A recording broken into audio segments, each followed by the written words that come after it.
Doctor Francisco Mejía, nosotros le habíamos pedido que el ministro se haga acompañar de usted para esta reunión para poner sobre su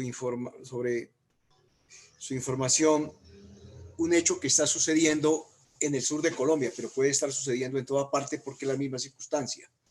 Ha habido una verdadera lluvia, un aguacero de cobros prejurídicos a campesinos y a pequeños productores, porque resulta que como la pandemia se demoró más allá de lo que se creía, agosto, septiembre, y entonces los términos en materia de capitales y de intereses, pues ya entraron en mora.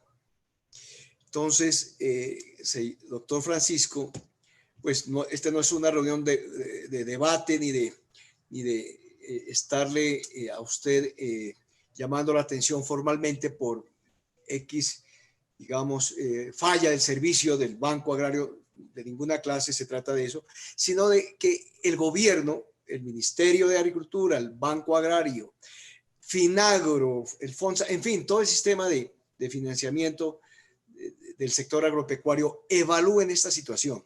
En primer lugar, el tema de los cobros prejurídicos, que ya implica un costo adicional a los que demandan los costos financieros, pero también a tratar de manejar esta situación dentro de la emergencia que se está alargando y que ya no estamos dentro del marco del normativo especial de la emergencia social, económica y ambiental que decretó el gobierno. Entonces, que revisar estas circunstancias porque están muy preocupados los campesinos y entonces entraron en pánico por eso, pero también porque no se ha solucionado la problemática ni de producción ni de mercadeo de sus productos. Es más, hoy la gente, para que no le llegue formalmente, además del cobro prejurídico, el jurídico y luego el embargo, está poniendo en venta sus fincas, sus pequeñas parcelas. Y eso puede causar un pánico económico, financiero y del sector en nuestras regiones. Entonces, pues es lo que está pasando con los locales comerciales. Uno mira por las calles, por las carreteras, por donde va, son locales comerciales cerrados, vacíos, en arrendamiento, en ventas, y algo parecido pues va a ocurrir en el sector agropecuario, ¿no? La verdad, pues la situación es muy grave en todo el país, la situación económica. Estamos pensando, por supuesto, ojalá una gran reactivación inmediata, en fin, pero ya nuestros campesinos están en nuestras calles, arrendando y vendiendo sus predios. Señor presidente, para ver si el tema bancario asusta menos. Yo sé que eso tiene que tener un manejo, pero para que la gente no entre en pánico y empiece a vender sus parcelas, arrendarlo, pues nadie va a arrendarles parcelas, huertas o cultivos o zonas de cultivos, terrenos, etcétera. Entonces, presidente, esa era como la inquietud. No es un cargo formal contra la presidencia del Banco Agrario, sino de que nos preparemos institucionalmente, el Estado colombiano, el gobierno, ustedes, nosotros, para atender esa circunstancia que sí ha sido siempre difícil, estructuralmente difícil la situación del sector agropecuario, de los pequeños productores rurales y campesinos, o ahora sí que es absolutamente alarmante, señor presidente. Señor presidente, muchas gracias por el espacio. Un saludo a usted, al señor ministro de Agricultura, a la doctora Deyanira Barrero, a los honorables senadores que integran la Comisión Quinta del Senado. Permítame, señor presidente, darle unas cifras sobre las prórrogas que dimos en el Banco Agrario, para ilustrar mejor mi intervención. El Banco Agrario dio a comienzos digamos, en el curso de abril y mayo, con esta legislación especial de emergencia, dio prórrogas por un total de cartera equivalente a 2.4 billones de pesos. De esos 2.4 billones de pesos, se vencieron prórrogas en el mes de julio por 259 mil millones de pesos y en el mes de agosto por 585 mil millones de pesos. Esas prórrogas que se dieron por deudores afectados por COVID-19 se empezaron a vencer en el mes de julio. Ahora bien, de esos 2.4 billones de pesos, 1.6 billones de pesos corresponden al sector agropecuario, que es, por supuesto, lo que nos convoca acá a este debate. ¿Y cuáles fueron las cifras del sector agropecuario? En julio se vencieron 35.700 millones de pesos de prórrogas, y en agosto, perdón, se vencieron 286.000 millones de pesos. La buena noticia, senador, y digo buena noticia para todos, para el sistema de crédito de fomento, para el Banco Agrario y para los productores, es que, como bien lo decía el señor ministro de Agricultura, el doctor Rodolfo Sea, el sector agropecuario, la verdad que, digamos, en su mayoría de subsectores, está pasando por un buen momento. Tenemos café con unos precios históricamente de los mejores que se han tenido. Ganadería, gracias a las exportaciones, los precios se han mantenido y hay un buen desempeño del sector. Palma de aceite, los precios reaccionaron, para mencionarles solo unos sectores.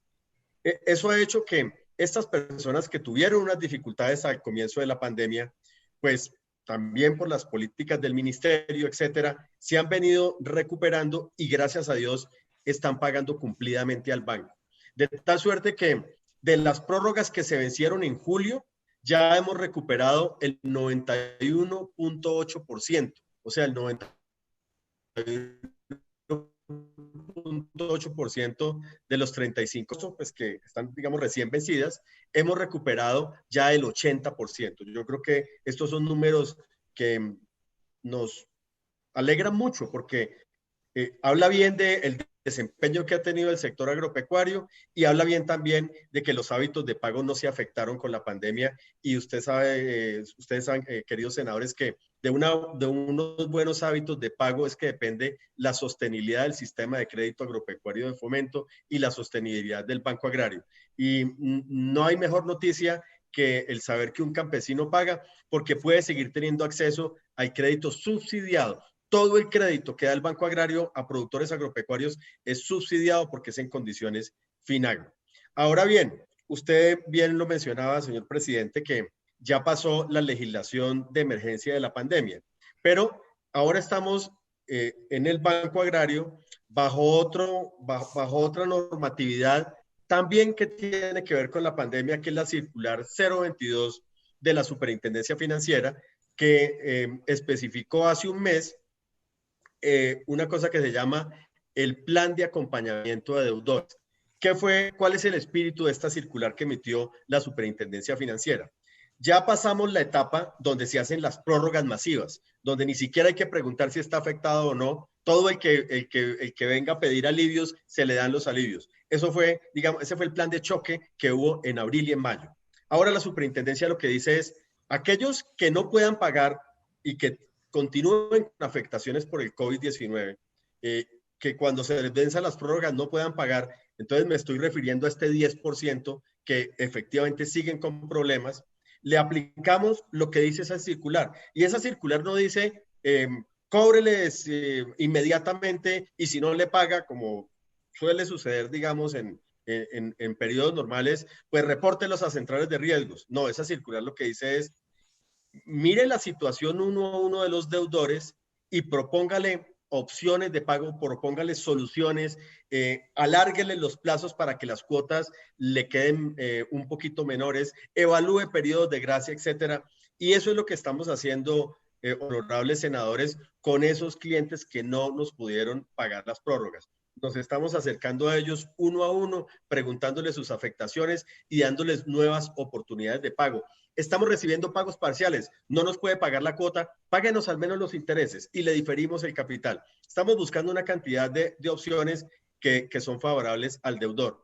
Y quiero decirle, señor presidente, que yo pregunté cuando usted mencionó el tema de las cartas de cobro prejurídico y nosotros, la información que me dan es que no estamos enviando ese tipo de cartas.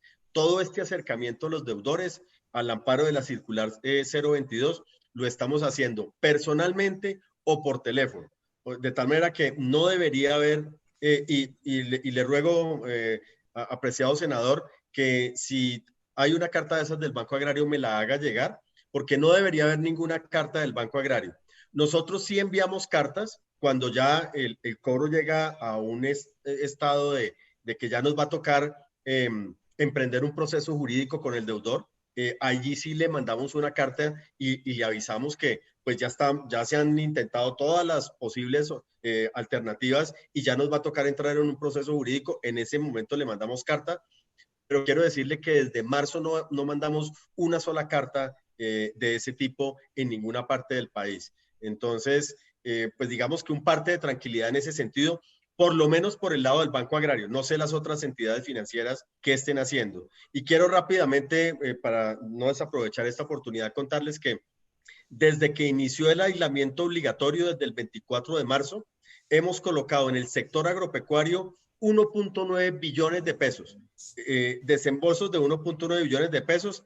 Eso representa un crecimiento del 10% versus el mismo periodo del 2019. Pero los datos de pequeño productor son aún mejores. De esos 1.9 billones de pesos, hemos colocado 1 billón de pesos en pequeño productor con un crecimiento del 21% versus el año pasado. Esto también se debe en buena medida a la línea Colombia Agroproduce que el señor ministro de Agricultura impulsó desde obviamente en cabeza del presidente Duque. Crearon esa línea para dinamizar el crédito agropecuario y se logró el objetivo, un crecimiento del 21% en pequeños y en medianos productores colocamos 530 mil millones de pesos, que representa un crecimiento del 33%. También, obviamente, en buena medida se debe a esta línea Colombia Agroproduce y, por supuesto, en un esfuerzo adicional que hizo el Banco Agrario para irrigar este tipo de créditos. Muy bien, doctor Francisco. Bueno, yo cambio la palabra.